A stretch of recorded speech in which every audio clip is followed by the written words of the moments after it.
Hello students. आज का lecture जो है हमारा उसका टॉपिक रहेगा टेरिडोफाइट्स।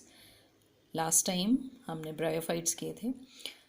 टेरिडोफाइट्स जो हैं कौन से प्लांट्स हैं, इनका पहले तो अगर आप नाम देखें, टेरॉन का मतलब होता है फेदर, ठीक है, फेदर पंख की तरह। तो ये वो प्लांट्स हैं जिनके लीव्स कैसे होते हैं, फेदर लाइक या पंख की तरह। तो आपने ये बहुत कॉमन देखे होंगे, यहाँ शिमला में इस तरह के प्लांट्स बहुत होते हैं, है ना। दीज आर द फर्न्स या टेरिडोफाइट्स। ये एक जनरल एग्जांपल आप इसका दिमाग में रख सकते हो कि टेरिडोफाइट्स जो हैं वो ऐसे दिखते हैं। फर्न्स भी इनको कॉमनली कहा जाता है। तो अब आप इस प्लांट को दिमाग में रखेंगे तो आप इनके कैरेक्टरिस्टिक्स भी लिख सकते हो। और यहाँ पर आप देख रहे हो थोड़ा बहुत जो है इसमें रूट, स्टेम और लीफ जैसे स्ट्रक्चर्स नज़र आ रहे हैं।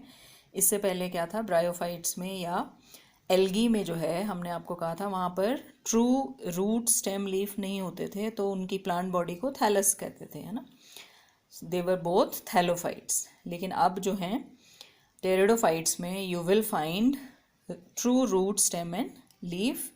And so we come to the general characters. General characters में आप देखिए, दीज आर टेरिडोफाइट्स क्या हैं, सीडलेस। अभी भी सीड इनमें नहीं बना है क्योंकि सीड बनता है सिर्फ जिम्नोस्पर्म और एंजियोस्पर्म्स में। आपको कहा था फेनेरोगैम्स या स्पर्मेटोफाइट्स कहते हैं उन्हें, ठीक है। इनमें अभी भी सीड तो नहीं मिलेगा, लेकिन क्या है, वस्कुलर प्लांट्स हैं ये। वस्कुलर टिश्यू इनमें आ गया है। वस्कुलर टिश्यू भी आपको बताया था जाइलम और फ्लोएम को कहते हैं। So you will find xylem, phloem in this case, right. Then these are, इनमें क्या होता है, जो मेन प्लांट बॉडी है इनकी वो स्पोरोफिटिक प्लांट बॉडी है। अब ये भी एक नया फीचर है क्योंकि इससे पहले एल्गी और ब्रायोफाइट दोनों में मेन प्लांट बॉडी जो थी वो गेमेटोफाइट थी, लेकिन इस केस में अब स्पोरोफाइट है, यानी कि जिसमें हर एक सेल जो है वो डिप्लॉयड होगा। ये मैंने आपको पहले पिछले लेक्चर में समझाया है कि स्पोरोफाइट क्या होता है और गेमेटोफाइट क्या होता है। हैबिटेट की बात करें तो अभी भी ये कहाँ पे मिलते हैं हमें, कूल, डैम्प, शेडी प्लेसेस में, जिस तरह से ब्रायोफाइट्स मिलते थे, है ना। लेकिन आपको बताया था कि they need water for fertilization, इसलिए इनको प्लांट एम्फीबियंस कहते हैं, ब्रायोफाइट्स को भी और टेरिडोफाइट्स को भी। देन लेकिन कुछ टेरिडोफाइट्स जो हैं वो पानी में मिलते हैं या दे आर एक्वेटिक, जैसे कि एजोला, साल्विनिया और मार्सिलिया। ये 3 एग्जाम्पल हैं जिनको आप याद रख सकते हो। दीज आर एक्वेटिक टेरिडोफाइट्स, यानी कि they are found in water, right. Now plant body, जैसा कि मैंने कहा, मेन प्लांट बॉडी एक स्पोरोफाइट है और उसमें it is differentiated into true root, stem and leaves, and they have well differentiated vascular tissues also. Vascular tissue means xylem and phloem. Then जो एक और इनका मेन फीचर है वो क्या है कि मेन प्लांट बॉडी तो स्पोरोफाइट है हमने कहा, और उसमें इट विल प्रोड्यूस स्पोर्स, ठीक है। अब स्पोर्स जो हैं वो स्पोरेंजिया के अंदर बनते हैं, एंड स्पोरेंजिया जहाँ बनते हैं, मतलब जो लीव्स हैं उनको स्पोरोफिल्स कहा जाता है। ऐसी leaves which contain sporangia, they are called sporophylls. तो ये एक इसका यूनिक फीचर है जो कि मैं आपको यहाँ दिखाती हूँ। नाउ सी, ये इसकी लीव्स थी हमने कहा था, है ना। और ये देखिए कुछ लीव्स होती हैं जिनके बैक साइड पे आप यहाँ देख सकते हैं, ये जो ब्राउन सी स्ट्रक्चर्स हैं ये क्या हैं, स्पोरेंजिया हैं, और इनके अंदर स्पोर्स हैं, ठीक है। सो ये एक स्पोरोफिल है, आप कह सकते हो। सभी लीव्स के पीछे आपको नहीं मिलेंगे स्पोर्स, ज़रूरी नहीं है सबके पीछे हो, जैसे इनके पीछे नहीं है देखिए, लेकिन एक ये लीफ आप देख सकते हो, इसके बैक साइड पे बहुत सारे स्पोरेंजिया नज़र आ रहे हैं जो ब्राउन से स्ट्रक्चर। कई बार ये गोल सी स्ट्रक्चर्स भी आपको दिखेंगी, यहाँ थोड़ी लंबाई में दिख रही हैं, लेकिन कई बार ये राउंड होते हैं। So these are sporophylls. You can say the leaves which bear sporangia, they are called sporophylls, right? Then अब स्पोर्स प्रोड्यूस होंगे इसमें। ये जो स्पोरोफाइट है या जो मेन प्लांट बॉडी है वो स्पोर्स प्रोड्यूस करेगी। स्पोर्स जो हैं वो फिर जर्मिनेट करेंगे, और जर्मिनेट करके क्या बना देंगे, प्रोथैलस, या जो गेमेटोफिटिक स्टेज है इसकी, ठीक है। नेक्स्ट स्टेज जो आएगी वो होगी गेमेटोफिटिक स्टेज। और यहाँ आपको बता दें कि ये जो स्पोर्स हैं ये मियोसिस से बनेंगे, तो ये हैप्लॉयड होंगे। हैप्लॉयड होंगे तभी ये आगे हैप्लॉयड नेक्स्ट जनरेशन को बनाएंगे, that is the gametophytic generation. ठीक है, अब बात आती है, इम्पॉर्टेंट पॉइंट ये है कि ये जो स्पोर्स बनते हैं कई प्लांट्स में ये एक ही तरह के बनते हैं, तो ऐसे प्लांट्स को हम होमोस्पोरस कहते हैं। होमो मीन्स सेम, ठीक है। और कुछ ऐसे प्लांट्स हैं जिनमें कि दो तरह के स्पोर्स बनते हैं, यानी कि अलग अलग तरह के, कुछ बड़े और कुछ छोटे, तो उनको हेट्रोस्पोरस कहेंगे। हेट्रो मीन्स डिफरेंट, ठीक है ना। तो ये दो नाम आपने ज़रूर याद रख लेने हैं। कहने का मतलब है कि कुछ pteridophytes, some pteridophytes they are homosporous and some pteridophytes they are heterosporous, ठीक है। तो ज़्यादातर होमोस्पोरस होते हैं, लेकिन कुछ एक जो हैं वो हेट्रोस्पोरस हैं, तो उनके एग्जाम्पल आप याद रख सकते हो, ठीक है। जैसे कि अभी सिलेजिनेला और साल्विनिया, ये दोनों क्या हैं, हेट्रोस्पोरस। इनमें दो तरह के स्पोर्स बनते हैं। कुछ स्पोर्स जो हैं वो बड़े होंगे, मैक्रोस्पोर्स कहेंगे उनको। कुछ स्पोर्स थोड़े छोटे होते हैं, यानी कि माइक्रोस्पोर्स।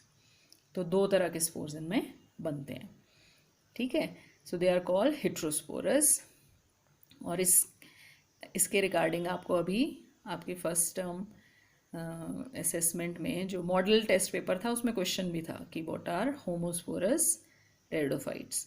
होमो मीन्स जो सेम एक ही तरह के स्पोर्स बनाते हैं, हेट्रोस्पोरस मीन्स जो दो तरह के बनाते हैं। देन अब ये गेमेटोफाइट जो बन जाएगा, इसमें क्या होता है कि शुरुआती स्टेज जो है इसकी, या हम कहें गेमेटोफाइट होता भी थोड़ा उतना कॉन्स्पिक्वस नहीं होगा ना, थोड़ी देर के लिए वो रहता है, और उसको प्रोथैलस कहते हैं, ठीक है। जो गेमेटोफाइट है, the thalloid gametophyte, it is called prothallus. वो थैलस की तरह ही होगा, उसमें नहीं रूट स्टेम लीफ होंगे, ठीक है। वो थैलस की तरह होगा। और अब गेमेटोफाइट जो बनता है naturally it will produce gametes. आपको कहा था गेमेटोफाइट जो है वो हैप्लॉयड होता है और वो गेमीट्स प्रोड्यूस करता है। तो अब इस गेमेटोफाइट के ऊपर गेमीट्स बनेंगे, मेल और फीमेल गेमीट्स। फिर उनमें फर्टिलाइजेशन होगी जिसके लिए वाटर इज़ रिक्वायर्ड। फर्टिलाइजेशन के बाद जाइगोट बनेगा, और जाइगोट जो है उसमें फिर डिविजन्स होंगी और एम्ब्रियो बनेगा। अब ये जाइगोट मेल और फीमेल गैमीट के फ्यूजन से बना है, तो ये दोबारा से डिप्लॉयड हो जाएगा। Now this will be deployed और this will give rise to embryo, and this embryo will develop into a new sporophyte. दोबारा से फिर से स्पोरोफाइट बन जाएगा, यानी कि यही जो मेन प्लांट बॉडी की हम बात कर रहे हैं ये, ठीक है। तो इस तरह से इनकी आप कह लीजिए ये लाइफ साइकिल है। इसकी जो लाइफ साइकिल है वो भी आपने ब्रायोफाइट्स की तरह ही है। एक बार मैं आपको फिर से वही उसी डायग्राम पे ले जाती हूँ जो हमने ब्रायोफाइट्स की लाइफ साइकिल की थी। फ़र्क क्या है देखो कि अब ये स्पोरोफाइट जो है, now this is the main generation, ठीक है। ब्रायोफाइट्स में आपको कहा था ये मेन जनरेशन थी, लेकिन अब ये मेन जनरेशन है, बाकी सब सेम ही है। अब ये मेन है तो इसमें स्पोर्स बनेंगे, आपको कहा मियोसिस से, और वो हैप्लॉयड होंगे, ठीक है, क्योंकि इसका हर एक सेल डिप्लॉयड है। मियोसिस से हाफ हो जाएगा क्रोमोसोम नंबर, और फिर ये जो स्पोर्स हैं they will germinate to produce the haploid gametophyte, और उस गेमेटोफाइट के ऊपर गेमीट्स बनेंगे, मेल और फीमेल गेमीट्स जो कि हैप्लॉयड ही होंगे। उनमें फिर फ्यूजन से जाइगोट बनेगा जो फिर से डिप्लॉयड होगा, और जाइगोट जर्मिनेट करके स्पोरोफाइट बना देगा फिर से। तो ये बारी बारी से एक स्पोरोफाइट या डिप्लॉयड जनरेशन, एक गेमेटोफाइट या हैप्लॉयड जनरेशन, ये बारी बारी से लाइफ साइकिल में रिपीट होती रहती हैं। तो दोनों स्टेजेस देखने को मिलती हैं, इसलिए इसको हैप्लोडिप्लॉन्टिक लाइफ साइकिल कहते हैं। हैप्लॉयड और डिप्लॉयड दोनों, haplodiplontic life cycle, haplodiplontic life cycle, जो कि ब्रायोफाइट्स में भी मिलती है और टेरिडोफाइट्स, दोनों में ही इस तरह की लाइफ साइकिल देखने को मिलती है। बट मेजर डिफरेंस है, मैंने आपको कह दिया कि ब्रायोफाइट्स में ये मेन प्लांट बॉडी है, टेरिडोफाइट्स में this is the main plant body, ठीक है। सो ये तो हुए इनके जनरल फीचर्स, और यहाँ पर आप कुछ एग्जांपल्स, कुछ पिक्चर्स देख सकते हो। ये मेन तो हमारे दिमाग में इस तरह के प्लांट्स आते हैं टेरिडोफाइट सुनकर, जैसे मैंने कहा फर्न्स, है ना।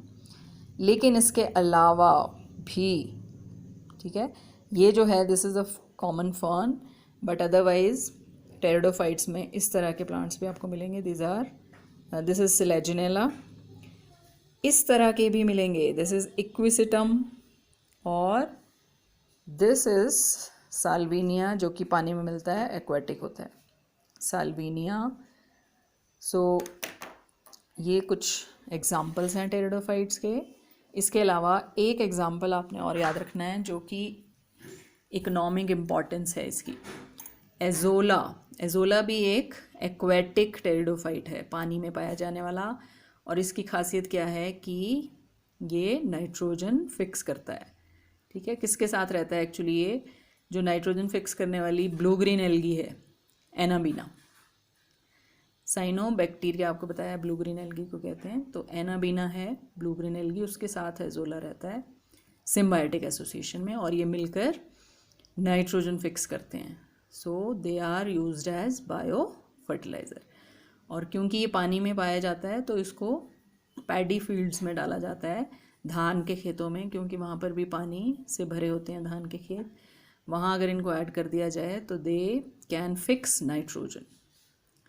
तो ये एक इम्पॉर्टेंट पॉइंट इससे रिलेटेड जो आपको पता होना चाहिए। इसके अलावा